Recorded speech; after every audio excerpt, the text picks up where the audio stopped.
Hi everyone, this is Miss Lasar, and today I'm going to be teaching you about watersheds. You'll be taking notes during this lecture video. Let me show you how. Your notes will look something like this. They're in outline format. They've all been pre-formatted for you so that when you write them down, they're going to show up with sections, details within those sections, details within details, etc. One thing you want to make sure of is that your numbers and letters are vertically aligned. All of your capital letters should all be vertically aligned. All your numbers vertically aligned, lowercase letters vertically aligned, and Roman numerals vertically aligned. To do that, make sure you've paid attention to how much you've tabbed in, one space, two spaces, etc. Things that are in blue, like these instructions, are interesting facts or directions that are optional to write down. Things that are in black, those are your notes. You should write them all down in your notebook. But what happens if I go too fast? Well, remember to pause the video to write down notes when you need to. I'm definitely going to go too fast for you to write down everything as I say it, so pause the video and give yourself some time to write it down. Here we go. First section, section capital A, is watersheds, which is a familiar term to you. Detail 1, what is a watershed? Well, a watershed is the area of land that drains into a body of water. Let me show you an example of a watershed. Here is the Mississippi River watershed. It's this huge area of the United States. It's actually one of the biggest watersheds in the world. And it's all of this land that will eventually drain into creeks and then streams and then rivers and eventually into the large Mississippi River, which then finally drains into the Gulf of Mexico. But here's another example of a watershed. These are 3 watersheds that are all draining water into them separately because of these mountains that are separating them. So when rain falls, water on this side of the mountain range flows into watershed A, water on this right side of the mountain range flows into watershed B. All 3 of these may end up being part of the same larger body of water when they meet by draining into, say, the ocean. And then we would consider them part of that ocean's watershed. But right now, they're 3 separate watersheds divided by mountains. There's other places that water can go. So notice we're still in section A. You don't need to rewrite that. But now we're looking at detail 2 under section A, runoff. Runoff is the water that flows over the surface of the ground before reaching a large body of water. You can see runoff in this picture flowing over the asphalt. It can't sink into the asphalt, so it just flows over the surface. And we know that this is going to drain into a storm drain and then into a creek and then into a river, etc. There's another place for the water to go. It can sink in. Detail 3, infiltration. The alternative to runoff is infiltration. This is water that seeps into the ground. The rainwater that flows over these grassy areas, some of it might be able to sink into the soil instead of flowing over the surface. Final detail in this section, detail 4, are local watersheds. We are part of 2 watersheds, the Potomac River watershed and the Chesapeake Bay watershed, because we, living here in the Bethesda, Chevy Chase, Silver Spring area, have surface water that flows into Rock Creek, which flows into the Potomac River. That makes us part of the Potomac River watershed. And that Potomac River flows into the Chesapeake Bay, so we're also part of the Chesapeake Bay watershed. This map shows you the whole Potomac River watershed. All of this land drains into the Potomac River, and the Chesapeake Bay watershed is actually much larger than this and includes multiple states. Everything that happens on our land flows into the Potomac River and then the Chesapeake Bay. Runoff from streets, gardens, farms, and cities flows over the ground through small streams until it reaches the river and bay. Let's think about that a little more. Notice this is in blue, so you don't need to write it down. You just need to listen and think. So to envision that process, runoff from streets, gardens, and farms enters storm drains, which empty into local creeks and streams, which flow into the Potomac River, which flows into the Chesapeake Bay. So you might be thinking already, what besides water could be in that runoff? And we've already talked about one of these things, salt. But what else could be in that water? Motor oil and gas from the streets, fertilizer from farms or gardens, pesticides from farms, spilled chemicals from roadways or factories, paints and construction chemicals from construction sites or home projects, and sediment Dirt can wash off into runoff. So now we're going to talk about a couple of these pollutants, the three major ones, and their impacts on the environment. Section B, make sure this capital B is vertically aligned with the capital A, types of watershed pollution. First type, salt pollution. First detail about salt pollution, lowercase a. The reason for salt pollution is roads are salted during the winter. And you learned about this in class. We put down salt on our roads. You've seen this. And this is really important because road salt can reduce accidents by over 80%. So we're not going to stop using it. But we could work on decreasing how much salt we use and using it more effectively. Right now, about 20 million tons of road salt are spread on US roads every year. So let's talk about the impacts of that salt pollution. Notice we're still in the salt pollution category. No need to rewrite this. But now we've got detail lowercase b, the impacts of salt pollution. Detail 1, degradation of nearby plant life. These are conifer trees, evergreen trees, by a road that have been covered in salt spray by cars on the road. Notice that they're turning orange and yellow. They should never turn orange and yellow. They're not a deciduous tree, but they've been damaged and hurt by the salt spray. Detail 2, salt contaminated soil harms soil microbes and plants. They can't survive in salty soil. Detail 3, salt contaminated water kills aquatic plant and animal life. They also can't survive in salty water if they're a freshwater organism. And detail 4, salt contaminated streams harm land animals who drink from them. Just like you can't survive on salty water, neither can a moose or a deer or a fox. In fact, some land animals actually like the taste of salt so much that they will drink a lot of salty water until they become dehydrated and die, or they'll wander into roadways to lick off salt, and then they'll turn into roadkill. If you're wondering how the salt in water or soil kills these organisms, great question. That's the topic for next week. Still in our lowercase b impacts section, two more impacts. Impact 5, degradation of infrastructure. Salt is really corrosive. This is metal that's been corroded by salt, and this is a concrete sidewalk that's been corroded by salt. And finally, detail 6, contamination of human drinking water, like you learned about in class. The next type of pollution that we'll talk about in section capital B is number 2, nutrient pollution. Make sure this 2 is vertically aligned with the 1 that said salt pollution higher up. Detail A, what's the reason for nutrient pollution? Well, nutrients, specifically nutrients in fertilizer, are applied to yards and farmland. And maybe you've used this. This is Miracle Grow that you might use at your house, a larger bag of fertilizer that could be used on a lawn, and finally, a fertilizer sprayer that's being used on this industrial farm.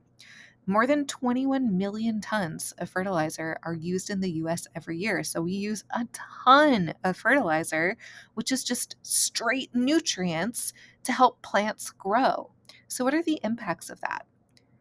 Well, section lowercase b, the impacts. The number one impact of nutrient pollution is eutrophication. This is a vocabulary word. Underline it so it stands out. Eutrophication means the creation of oxygen-free dead zones from excess nutrients. So we start with excess nutrients. We end with oxygen-free dead zones, which sounds really dramatic. It is.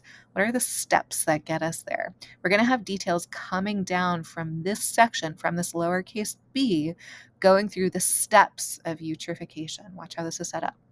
So now I've just highlighted lowercase b impacts eutrophication. No need to rewrite this.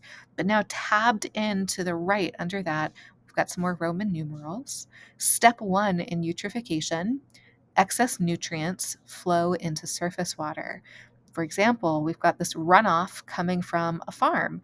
Maybe fertilizer was just put down. There's all this fertilizer, all those nutrients in this water that's flowing off into a creek. Step 2, algae populations boom as they use the nutrients and cover the surface of the water. These are all algae blooms. Maybe you've seen something like this before. Algae is a microscopic plant that lives in the water, and as it uses those nutrients, its populations explode until we get a massive visible algae bloom. Step 3, light can't get through the algae mat.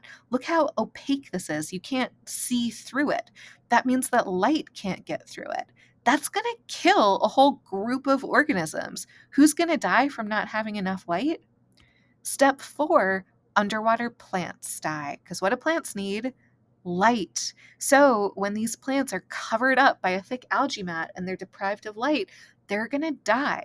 This is a bed of underwater grasses that are actually really important to the health of many coastal ecosystems.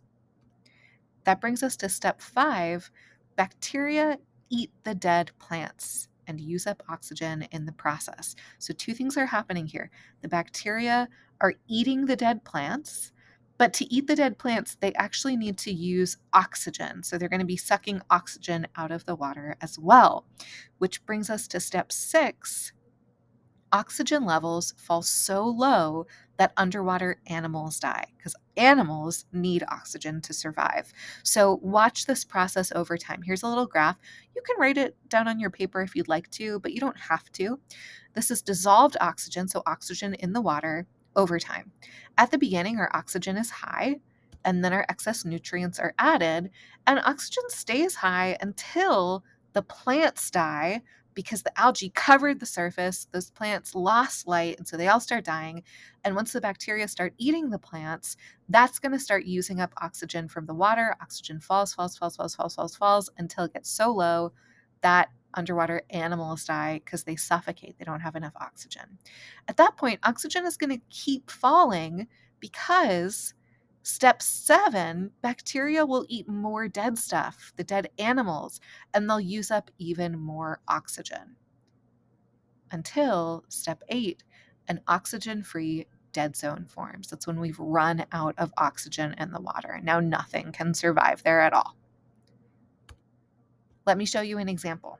Mississippi River watershed, here it is, covers a ton of farmland. There's a lot of fertilizer that gets washed into these waterways, concentrated in the Mississippi River, and then dumped into the Gulf of Mexico right here. So what do we see in the Gulf of Mexico? Every spring, after the fertilizer is washed off in heavy rains, we see a massive oxygen-free dead zone forming in the Gulf of Mexico. How big is this?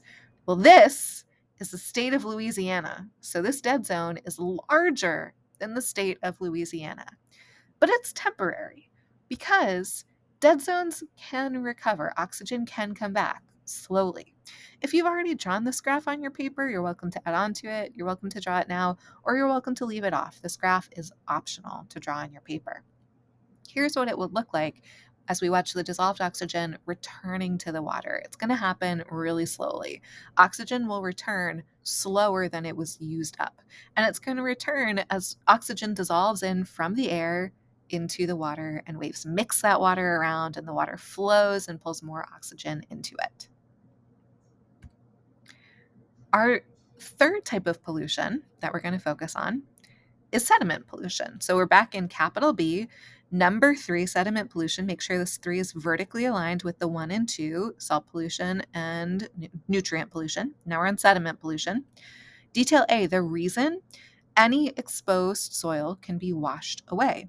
Here we've got 3 sites with a lot of exposed soil: a mine, a construction site, and a farm.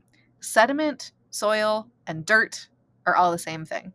We're looking at that cloudy, brown stuff that can be washed away when it rains. So what are the impacts? Well, first, let me just help you envision this. You can see a farm where there's a lot of soil being washed off. There's probably also fertilizer in the soil, but you can see how brown the water is. There's a lot of soil and sediment dissolved in it. Here you can see storm water that's full of sediment being dumped into a local stream.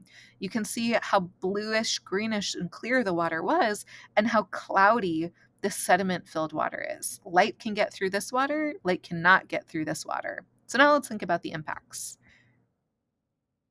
Detail little b, impacts.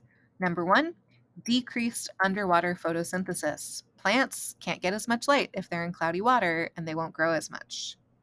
Detail 2, creek bed nooks and crannies are smothered. There's a lot of animals that make their habitats in all of the nooks and crannies on creek beds, like you can see in between all of these rocks. If they're covered in a layer of sediment, Those habitats aren't there anymore. And finally, aquatic animals' gills are irritated. Just like your lungs are irritated from breathing in smoke, aquatic animals' gills will be irritated from pulling in sediment, and it can lead to death or just lack of growth and ability to thrive. Our next section is about how we use the land and how it impacts the watershed. Section C, land use impacts on watershed. What we do on land matters. Detail 1, impervious surfaces lead to more runoff and less infiltration. Water will flow over impervious surfaces. That's what impervious means. It means water cannot sink into it. Your raincoat would be a really good impervious surface. Your cotton shirt would be pervious. Water can sink into it. Here are two cities. They're different sizes, but these satellite images give us some really good information about pervious and impervious surfaces. Here's Los Angeles. You can see how gray it is. That's all gray asphalt and pavement and cement that's impervious. Water will flow over it. Here's Bethesda. You see a lot more green spaces that include dirt and gravel and grass. Water can sink into all of those areas. So think about which city would experience more runoff and which city would experience more infiltration. Los Angeles will definitely experience more runoff in a major rainstorm, and Bethesda will have more infiltration. Detail 2, urbanization will lead to more salt being used during the winter. Where people live, we put down more salt. We put it down on sidewalks, we put it down on roadways to prevent accidents. It's a public safety choice. Detail 3, landscaping will lead to less infiltration and more runoff. This might be surprising. So, what I'm not contrasting here is grass versus cement. I'm contrasting grass in a landscaped area versus a natural area. Landscaped areas have plants with shallow roots, which means that the soil is going to be more compacted. It'll be harder. It'll have fewer air spaces in it, and there will be less infiltration. Think of this as a really compressed sponge. If the sponge is so squashed down, it can't soak up a lot of water. On the other hand, look at a natural space. This will have native plants with deeper roots. The soil will be less compacted. There will be more air spaces, and you'll have more infiltration here. This is a fully expanded sponge that's able to absorb and hold a whole lot more water. Detail 4, agriculture leads to more nutrient pollution because where there's agriculture, we're putting down fertilizer. And when that fertilizer washes off, that causes nutrient pollution. Detail 5, agriculture, construction, and any exposed soil will lead to more sediment pollution as that soil is washed off and takes all those sediment particles with it. So, Section D, what are the impacts of poorly managed watersheds, areas with a lot of impervious surfaces, only landscaping, few native spaces, few natural spaces? Well, you've seen one of the impacts. This is Rock Creek Park. Just a couple days ago during Hurricane Ida, number one impact is flooding. And that's because all of the water is washed to one place, in this case, Rock Creek, which you can see right here. And so while most areas of Montgomery County didn't flood, areas right around Rock Creek that absorbed all of the stormwater did flood. Impact number 2, erosion. That stormwater, as it gets higher and higher, is really powerful, and it can wash away stream banks. It can rip the roots out of trees and cause them to topple. It's a really powerful force. And impact number 3, contamination of drinking water, like you saw in class. As salt is washed off of roads, flows into our drinking water sources, we can end up with water that's potentially too salty to drink. So what are the solutions? Here's our final section. Section E, solutions. The whole purpose of these solutions is to slow down the water, prevent it from becoming runoff. Solution 1, a rain barrel.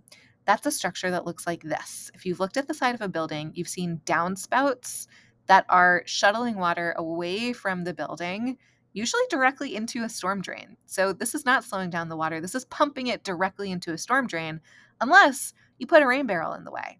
Here, this is a barrel that's collecting all of the storm water and it's storing it.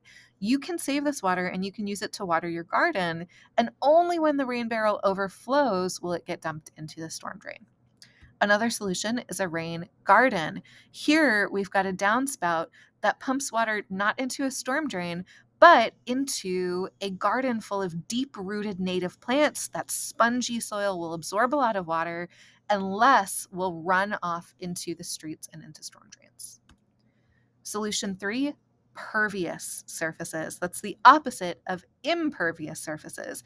These are surfaces that can absorb water and allow it to infiltrate. Pervious pavers have gravel in between them so that water can flow down through the gaps between the tiles. Porous asphalt is a pretty new invention. It's still really expensive, so you don't see it in a lot of places, but it's asphalt that can actually absorb water and where it won't just flow over the surface. You can also replace paved surfaces with gravel, with dirt, with grass. For example, this driveway covered in gravel instead of covered in cement or asphalt. And our final set of solutions are larger scale. Our fourth solution is a buffer strip.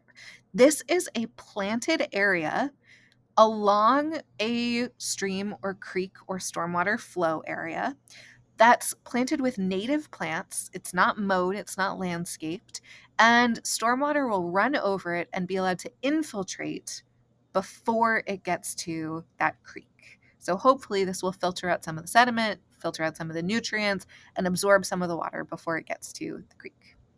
Fifth solution, reforestation. Add more trees, add more native plants, replant natural areas. The more plants you have, the more natural areas you have, the deeper the roots will be, the more infiltration, the less runoff.